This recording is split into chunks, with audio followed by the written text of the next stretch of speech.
Hello there, everybody. This is Mel Allen. Let's take a look at who's been earning the applause around the major leagues this week. In Boston, Jim Rice, whose power has sent the Red Sox rocketing upwards. In Pittsburgh, the base stealers.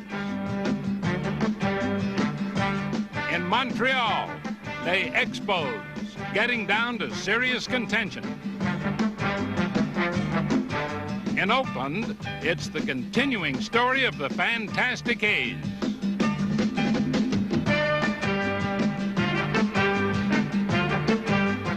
In New York, it's the smiling face of Billy the Kid.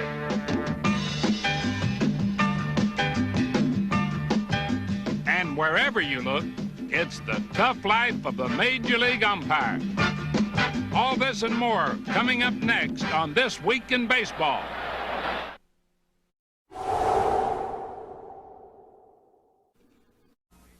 In Boston, they believe they can answer that question. Fenway fans have no doubts about their Red Sox. Their manager is confident, too. I think we have an outstanding ball club with a healthy Fred Lynn and a healthy Dwight Evans. And I know we're going to pitch 100% better this year than we did last year. And I know we're going to have a great year. I'm not a guy to predict Eastern Division championships, but I know we're a hell of a ball club and we're going to be tough to beat. Last summer, Fred Lynn played on a bad ankle. Now he's healthy. Bad news for the Yankees because Lynn can really drive the runs home. Don Zimmer said the Sox would be tough to beat, and so far they've been almost impossible to beat at Fenway Park.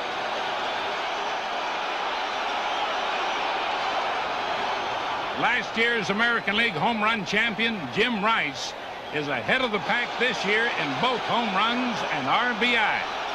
But they're used to cheering the long ball at Fenway. Sox sluggers led the majors in homers last year.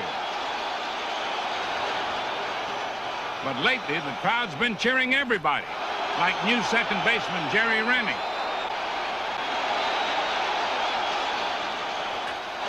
Of course, great veteran Carl Yastrzemski has been applauded for almost 2 decades. But all that noise is still music to his ears.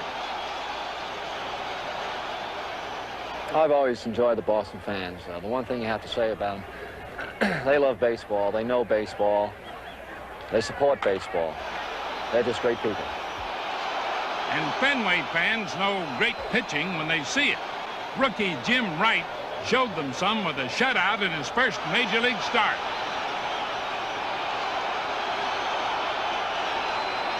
For another pitcher, the fans took a special initiative to show their appreciation. Mike Torrez, former Yankee, had a shutout going with 2 outs in the 9th against Chicago. Bobby Bonds had to wait while the fans let out a long standing ovation. No pitcher could disappoint a crowd after that. Strike 3. The game's over.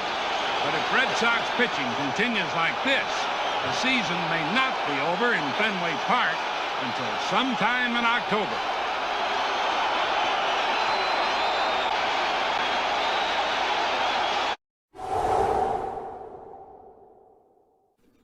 Now to baseball history. Pete Rose with 2,999 career hits, and his fans just waiting for the big one. And there it is, number 3,000. Pete Rose becomes the 13th player in baseball to reach that honored figure.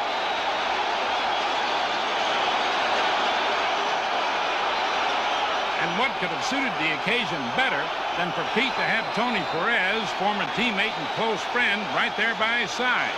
An emotional moment for everyone.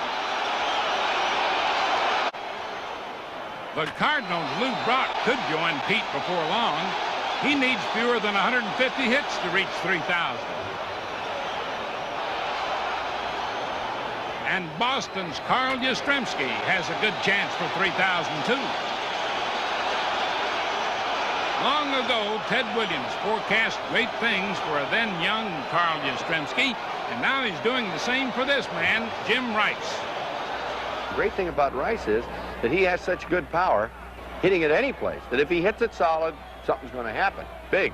and he's an intelligent guy that is really striving to get everything he can out of this game. I mean, you can only say good things about Rice. The Gillette Company honors Jim Rice with this week's Gillette Special.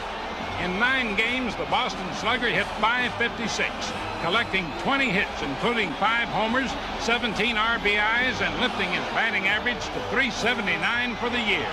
He even had to overcome a Kansas City shift, featuring 4 outfielders. Jim Rice of the Boston Red Sox.